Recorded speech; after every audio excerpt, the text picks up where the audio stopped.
ಯೋಚಿಸಿದ ನಿಧಾನಿಸಿ ಯೋಚಿಸಿದಾಗ ನಿಜವೂ ತಿಳಿಯುವುದು.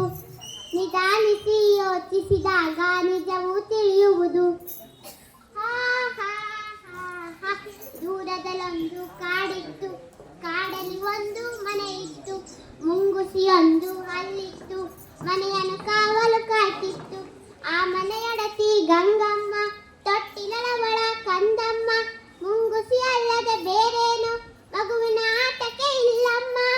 ಮುಂಗುಸಿಯೊಡನೆ ಪ್ರೀತಿಯಲ್ಲಿ, ಕಂದನ ಜೊತೆಗೆ ಪ್ರೇಮದಲ್ಲಿ ಬಾಳುತ್ತಳಿದ್ದಳು ಗಂಗಮ್ಮ. ಮುಂದೇನಾಯಿತು ಕೇಳಮ್ಮ. ಮನೆಯಲ್ಲಿ ನೀರು ಮುಗಿದಿರಲು, ಕೆರೆಯ ಕಡೆಗೆ ಹೊರಟಿರಲು, ಕಂದನು ಇನ್ನೂ ಮಲಗಿರಲು ಮುಂಗುಸಿಯನ್ನು ಕೂಗಿದಳು. ಮನೆಯಲ್ಲಿ ಬೇರೆ ಯಾರಿಲ್ಲ, ಮಗುವಿಗೆ ಯಾರೂ ಜೊತೆ ಇಲ್ಲ. ತೊಟ್ಟಿದ ಬಳಿಗೆ ಕಾವಲಿರು, ಹೊರಗಡೆ ಎಲ್ಲೂ ಹೋಗದಿರು.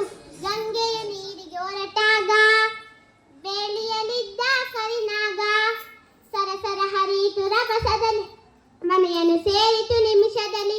ಮುಂಗುಸಿ ನೋಡಿತು ಆವನ್ನು, ತೊಟ್ಟಿಲ ಬಳಿಗೆ ಬರುವುದನ್ನು. ಮೇಲೆ ಬಿದ್ದಿತು ವೇಗದಲ್ಲಿ, ಕಾಲಗ ನಡೆಯಿತು ರೋಷದಲ್ಲಿ.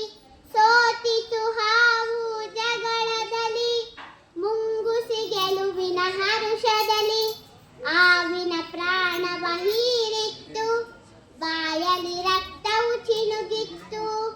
ಗಂಗೆಯು ನೀರನ್ನು ತರುತ್ತಿರಲು, ಕೈ ಬಳೆದಾದವು ಕೇಳಿಸಲು. ಮುಂಗುಸಿ ಬಾಗಿಲ ಬಳಿ ಬರಲು, ಬಾಯಲ್ಲಿ ರಕ್ತದ ಕಲೆ ಹಿರಲು. ಬೆಚ್ಚುತ ಗಂಗೆಯು ನೋಡಿದಳು, ಮಗುವನ್ನು ಕೊಂದಿದೆ ಇದು ಎಂದು.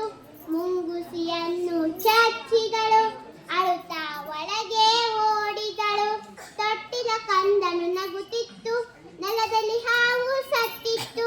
ದುಡುಕಿದ ಬುದ್ಧಿಗೆ ಬಲಿಯಾಗಿ ಮುಂಗುಸಿ ಕಥೆಯೂ ಮುಗಿದಿತ್ತು.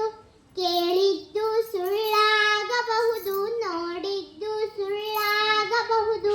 ನಿಧಾನಿಸಿ ಯೋಚಿಸಿದಾಗ ನಿಜವೂ ತಿಳಿಯುವುದು. ನಿಧಾನಿಸಿ ಯೋಚಿಸಿದಾಗ ನಿಜವೂ ತಿಳಿಯುವುದು. ಧನ್ಯವಾದಗಳು.